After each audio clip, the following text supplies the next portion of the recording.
Alléluia. Il est né comme ça. C'est Nick Vujicic. C'est un Australien.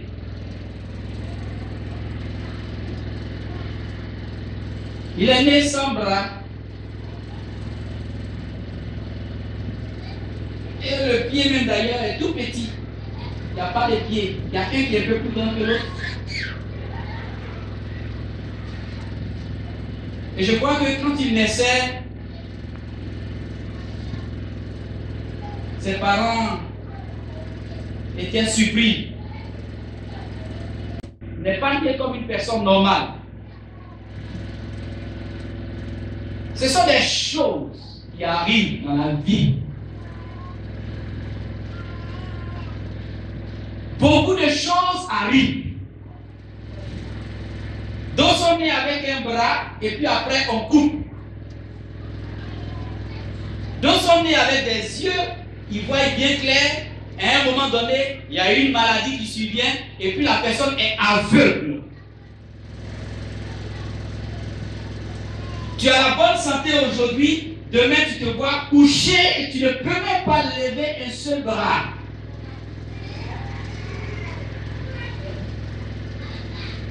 Tu es en pleine forme et puis un coup, on te dit que tu as un cancer. Ça arrive à tout le monde. Que tu sois chrétien ou pas. Que tu sois un puissant serviteur de Dieu ou même que tu ne sois pas serviteur de Dieu. Ça arrive aux bébés, ça arrive aux jeunes gens, ça arrive aux personnes âgées. Il n'y a pas d'âge pour que quelque chose t'arrive. Ces circonstances ne regardent pas si tu es petit ou si tu es grand. Ces circonstances de la vie ne regardent pas si tu es un pasteur ou si tu ne l'es pas. Ils ne regardent pas si tu es un loin de l'Éternel ou si tu n'es pas loin de l'Éternel. Quelle que soit ta nature, quelle que soit la couleur de ta peau, celui-là c'est un blanc. Ça arrive au blanc, ça arrive au noir. Quel que soit ton pays, ces choses peuvent arriver. Ce sont des choses qui ne trient pas les pays. Ça ne trie pas la couleur. Ça vient et ça frappe à ta porte.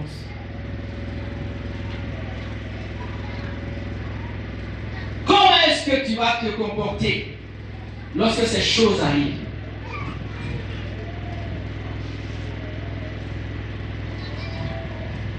Ce monsieur que vous voyez, Nick, n'est pas resté là tout le moment à se plaindre. Il n'est pas resté là tout le moment à pleurer sur son sort. Je vous avoue que ça a été difficile pour lui au départ.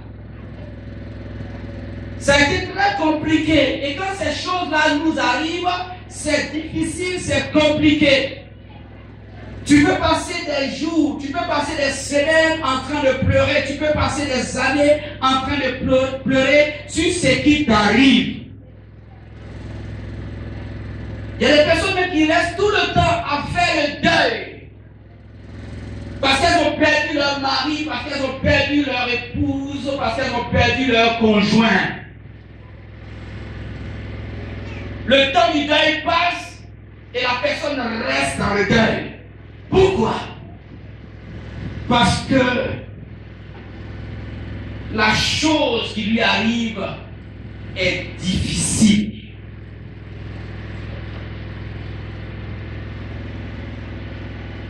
Que faut-il faire? Il est écrit dans Ecclésiaste 9, verset 11. J'ai vu encore sous le soleil que la course n'est pas réservée aux plus rapides, ni la guerre aux hommes vaillants, ni même le pain aux sages, la richesse aux intelligents ou la faveur à ceux qui ont la connaissance. En effet, ils dépendent tous des temps favorables, des circonstances favorables ou non. Tout dépend des temps et des circonstances. Qu'est-ce que qu'une circonstance peut faire dans la vie d'un homme? Qu'est-ce qu'une chose compliquée peut réaliser dans la vie d'un chrétien? Les choses qui nous arrivent, les circonstances que nous traversons, quels sont les impacts que ces choses laissent dans notre vie? Quelle est la trace que la chose laisse dans notre vie? Et quand ça arrive, qu'est-ce qu'il faut faire? Faut-il rester là à pleurer? Faut-il rester là à demander à Dieu, mais pourquoi tu m'as rendu comme ça? Et pourquoi tu as fait que les choses sont toujours compliquées dans ma vie?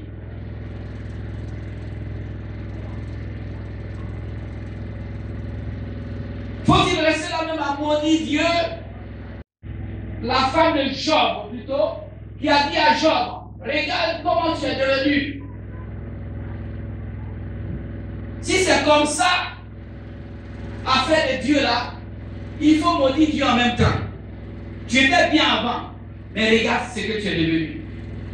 Tu es malade. Tu ne peux même pas te tenir debout. Regarde comment tu souffres. Maudit Dieu en même temps. Job a dit non, je ne maudirai pas mon Dieu, quelle que soit la chose qui m'arrive. Qu'est-ce qui donne la force à Job de dire je ne vais pas maudire mon Dieu? Qu'est-ce qui va te donner la force de dire même si je n'ai pas de bras, je vais prêcher l'évangile comme Nick, sans bras? Il s'est levé. À un moment donné, il a essuyé ses larmes. Il est devenu serviteur du Dieu vivant. Il n'a pas bras, il n'a pas pied. Mais aujourd'hui, il annonce la parole de Dieu dans tout le monde entier. Sans bras, sans pied, il a rencontré déjà 7 présidents. 7 présidents de plusieurs pays dans le monde. Il a prêché à plus de 4 millions de personnes qui ont écouté ses conférences. Il annonce l'évangile. Sans bras, sans pied. Il n'a rien de tout ça. Il n'y a que sa bouche pour parler de Jésus-Christ de Nazareth. Qu'est-ce qu'il a fait ça? Qu'est-ce qui peut pousser quelqu'un à tuer l'handicap? Qu'est-ce qui peut pousser quelqu'un à se lever, même quand tout va mal, pour dire que c'est pas la fin? C'est vrai, tout va mal, mais je me lève pour bénir mon Dieu. Tout va mal, mais je me lève pour continuer d'avancer. Qu'est-ce qui peut pousser quelqu'un à le faire que de dire? Je vais te révéler ce qui peut pousser quelqu'un à le faire. Si tout va mal, si même tu pries et puis tu restes toujours malade, tu demandes à Dieu quelque chose et puis c'est même pas encore venu.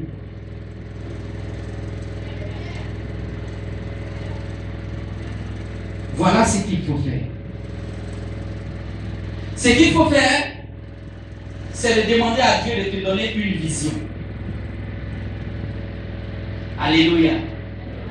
Demande à Dieu de te donner une vision. Et la vision va t'aider à comprendre le plan de Dieu. Parce que le Dieu que nous adorons est un Dieu qui glorifie son nom dans n'importe quelle circonstance.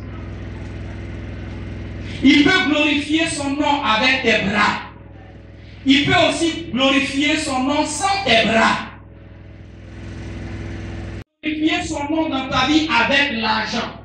Il peut aussi glorifier son nom dans ta vie sans l'argent.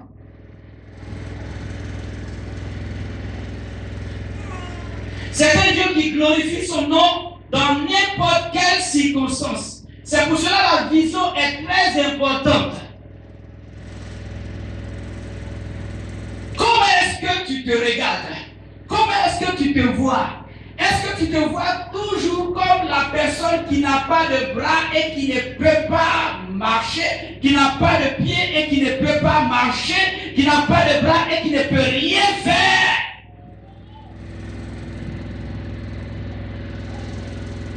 Dieu est capable de changer notre vision. C'est pour ça que demande à Dieu la bonne vision. Demande à Dieu de t'aider à te regarder et à te voir comme lui, Dieu, il te voit.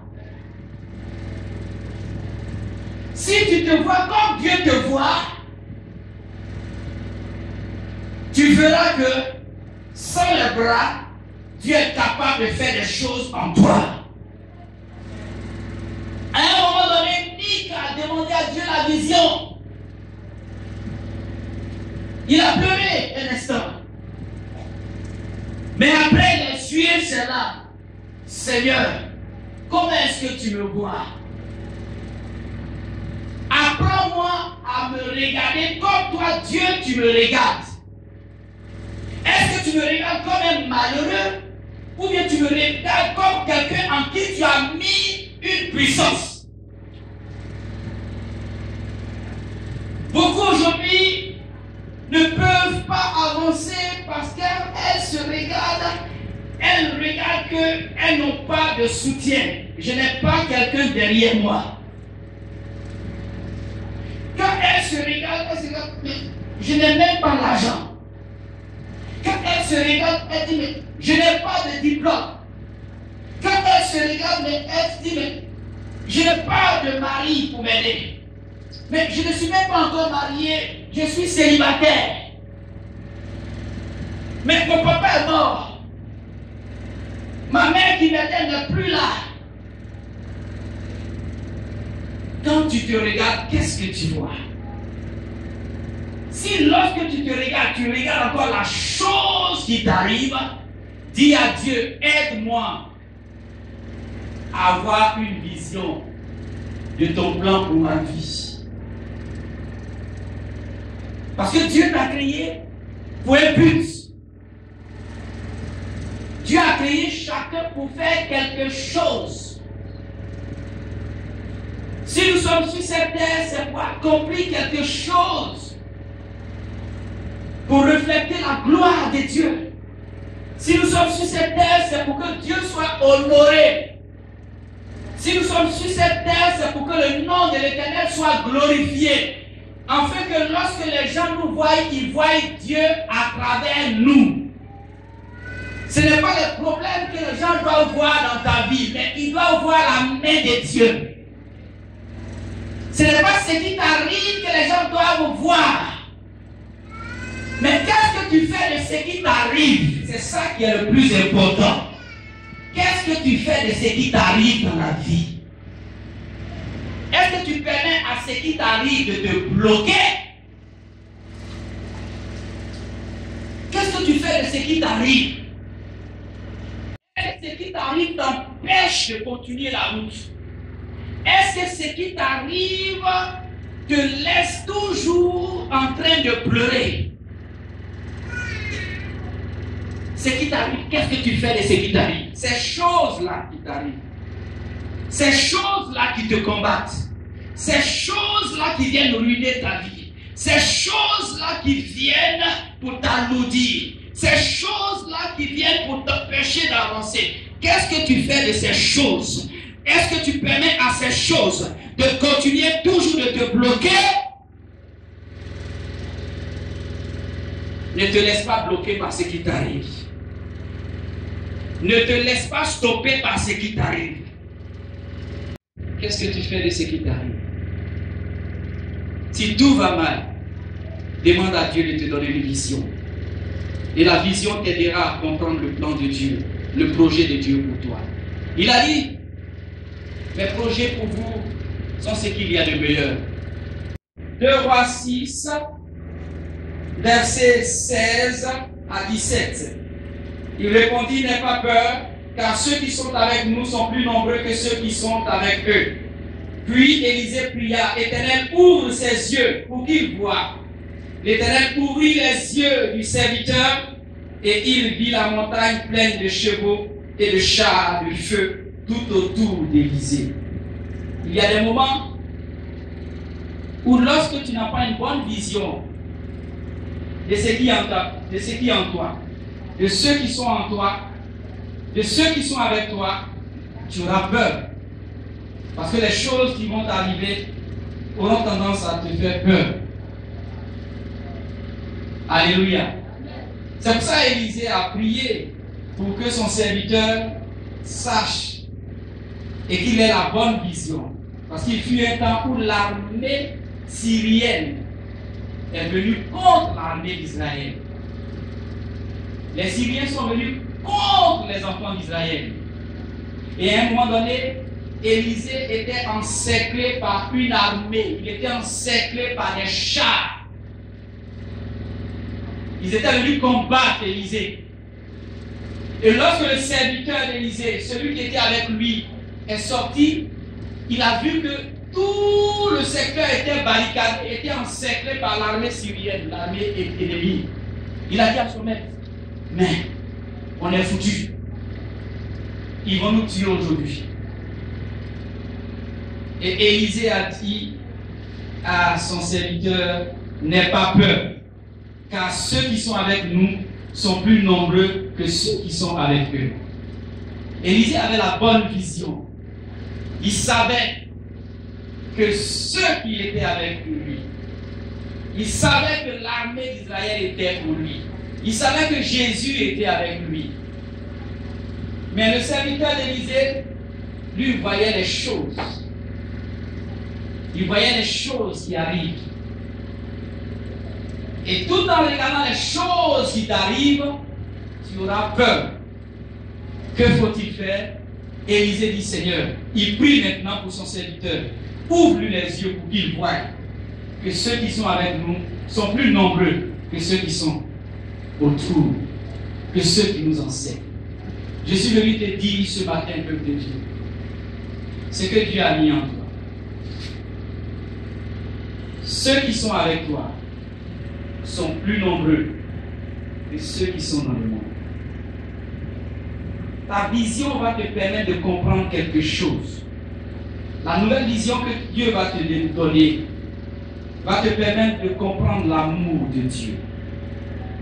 L'amour de Dieu. La Bible dit dans Jean 3, verset 16, car Dieu a tant aimé le monde qu'il a donné son Fils unique, afin que quiconque croit en lui ne périsse point, mais qu'il ait la vie éternelle. Nous sommes plus que vainqueurs par celui qui nous a aimés. Donc tu vas voir que tu seras plus que vainqueur malgré les choses qui t'arrivent. Par quoi? Par celui qui t'a aimé. C'est l'amour qui va te permettre d'être plus que vainqueur. C'est l'amour de Jésus qui va te permettre d'être victorieux. C'est l'amour de Jésus qui va te donner la force. Et la vision du triomphe de l'amour te donnera la force. Parce qu'il y a une force dans l'amour. Il y a une force dans l'amour qui va combattre la pauvreté. Il y a une force dans l'amour qui va combattre la mort. Il y a une force dans l'amour qui va combattre le divorce. Il y a une force dans l'amour qui va combattre la guerre. Il y a une force dans l'amour qui va tuer toutes les choses qui t'arrivent.